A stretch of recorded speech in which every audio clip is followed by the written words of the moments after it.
On enchaîne avec une présentation de l'un de nos partenaires Gold du jour, sans qui ce forum ne serait pas possible. Nous allons parler de monétisation pour les éditeurs avec Le Bon Coin. J'invite Julie Hernandez et Caroline Scaillerez à nous rejoindre sur scène.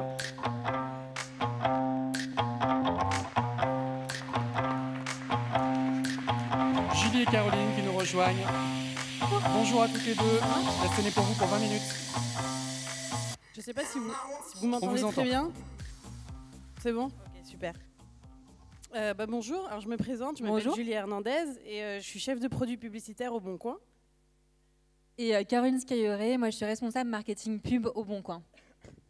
Donc aujourd'hui on va vous parler de la monétisation de l'inventaire publicitaire sur mobile, qui est une problématique qu'on a rencontrée nous-mêmes. Donc justement pour apporter un peu de consistance à cette présentation, on va partir de notre propre expérience et des leçons qu'on en a tirées. Alors, on cherche... Ah oui, merci.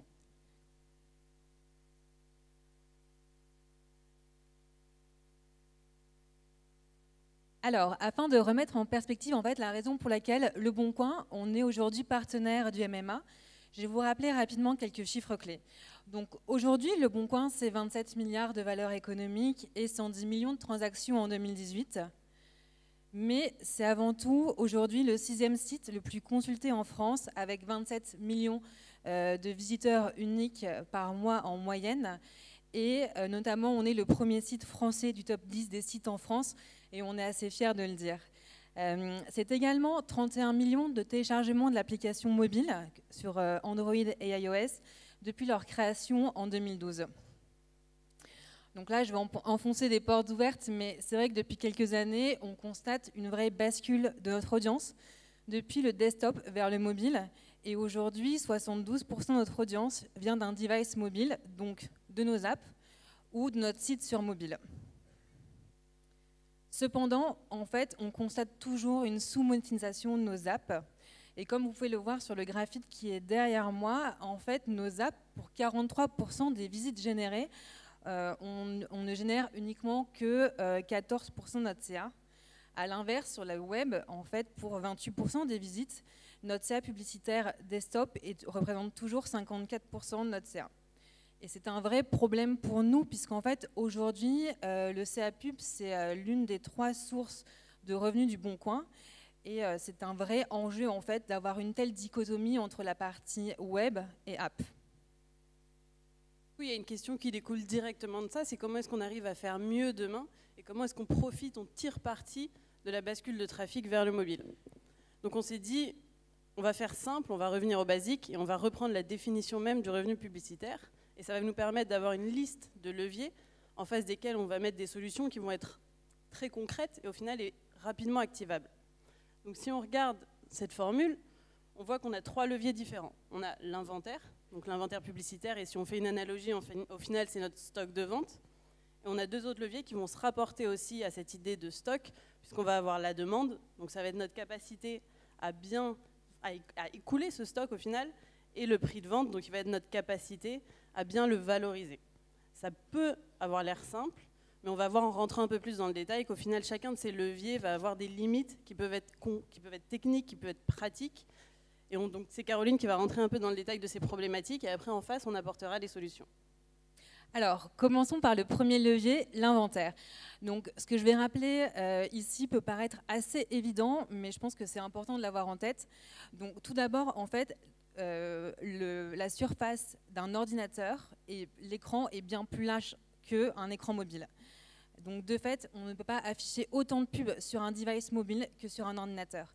Si on prend l'exemple du Bon Coin, en fait, lorsque vous faites une recherche d'un appartement à Paris, dans votre page de recherche, vous allez avoir jusqu'à 3 formats IAB, là où sur mobile, en fait, vous en avez 0.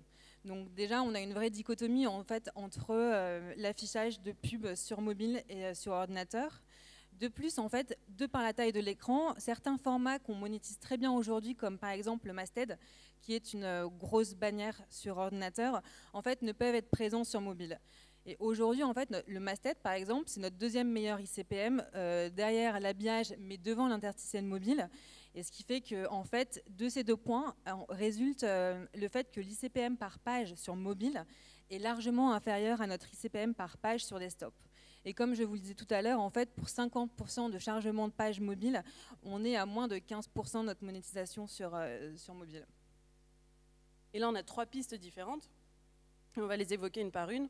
On en a la première que tout le monde connaît déjà et j'ai entendu que les personnes qui sont venues présenter déjà ici ont commencé à en parler, c'est les formats mobiles. Donc c'est quelque chose qui n'est pas franchement nouveau, on le sait déjà depuis un moment, il faut adapter les formats mobiles, il faut adapter les formats au mobile. Mais le marché n'était pas vraiment prêt, nous on n'avait pas vraiment cette demande-là, on ne recevait pas de créa adapté de la part des clients.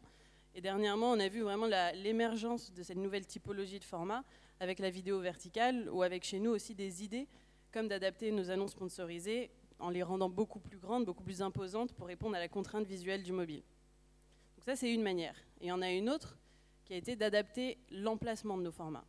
Parce que sur grand écran, on pouvait jouer avec l'espace, mais on n'avait plus les mêmes libertés sur petit écran, parce qu'on devait avoir les contenus les uns en dessous des autres. Et au Bon Coin, on a eu un réflexe qui n'a pas été très bon au début. On a mis les formats en tout bas de page, là où ça gênait personne. On s'est dit, bah, voilà, c'est ce qu'il y a de mieux pour nos utilisateurs. Mais en faisant ça, non seulement on a mal monétisé nos pages mobiles, mais en plus, on a pénalisé le revenu global de ces formats-là, puisqu'on a ramené à la baisse la moyenne de ces performances en taux de clic et en visibilité.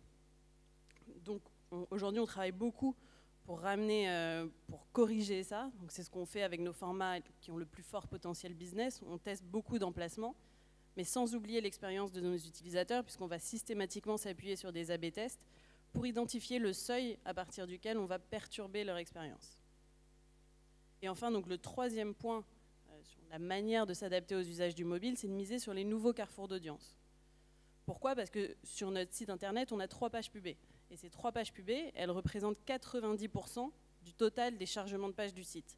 C'est déjà énorme. Et sur mobile, on a des usages qui sont un peu différents, notamment avec la sortie de certaines fonctionnalités, on a vu que ça a énormément évolué. On a eu la messagerie, par exemple. Sur la messagerie, on a 80% de chargement des pages qui sont faites sur mobile, uniquement. Donc c'est mobile, et j'entends site mobile et application. Donc au final, c'est une vraie opportunité pour nous de continuer à développer et à diversifier ces usages-là, puisqu'on va multiplier les pages à fort potentiel de revenus publicitaires. Donc si je résume, ça veut dire que sur notre site, on va avoir peu de pages, mais avec un certain nombre de formats, pour faire monter l'ICPM par page.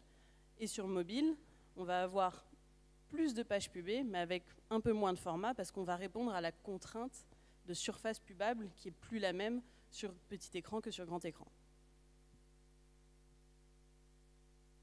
Alors, passons au deuxième levier, donc, qui est la partie demande.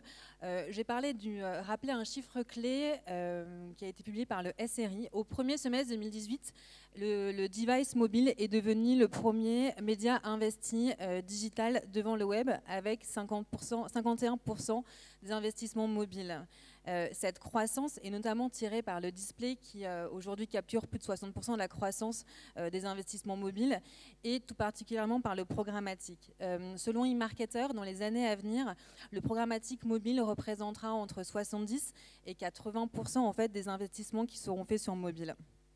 Cependant, et c'est ce qu'on constate aujourd'hui au travers de notre équipe interne dédiée au programmatique, qui représente environ 10 personnes, en fait, c'est un marché programmatique mobile qui est aujourd'hui très cloisonné et relativement peu mature si on le compare au programmatique web.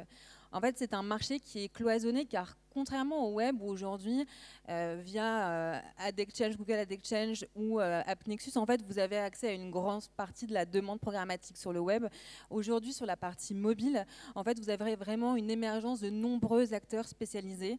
Et là, par exemple, ce que je vous ai illustré avec des chiffres, c'est que par exemple Smart RTB+, qui est aujourd'hui le leader sur mobile, ou Mopub, en fait, qui sont dans le top 3, sont vraiment des acteurs uniquement dédiés au mobile.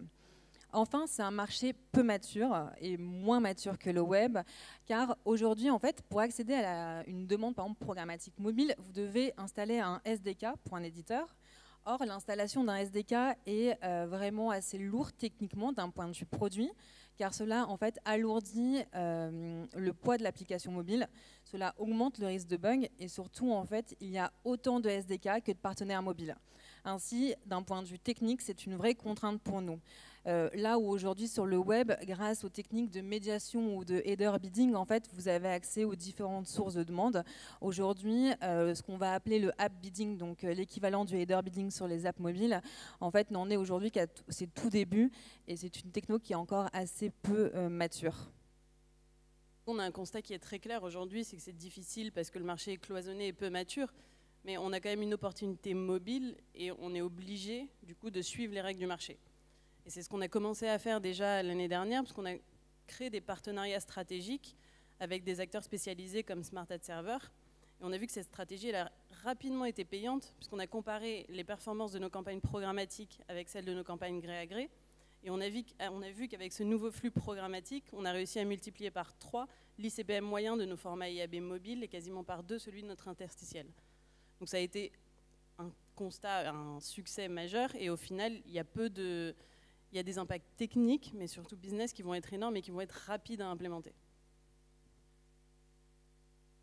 Alors, dernier levier, donc le prix, et on va essayer de vous présenter en fait comment nous, on essaye de valoriser notre inventaire au travers de notre data, en enrichissant en fait notre inventaire de notre data.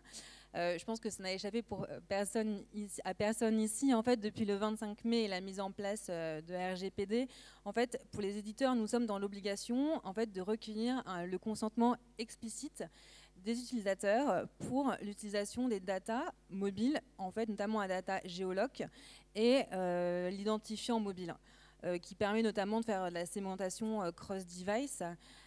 Cependant, en fait, au vu des nombreuses mises en demeure et fins de mise en demeure opérées par la CNIL au cours des 6 derniers mois, en fait, le recueil de ce consentement n'est pas toujours très clair et facile au sein des différentes CMP qui peuvent exister.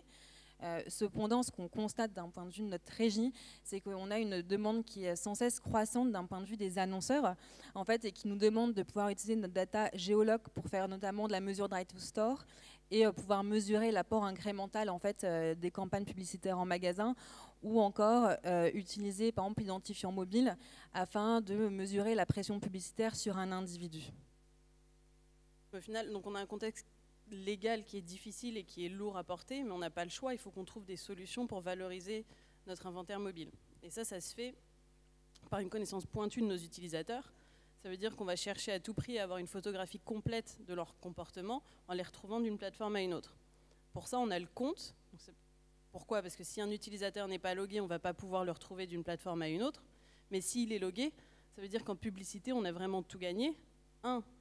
On peut scénariser les campagnes sur différents écrans et on peut aussi beaucoup mieux maîtriser la fréquence d'exposition, plus par plateforme mais par utilisateur.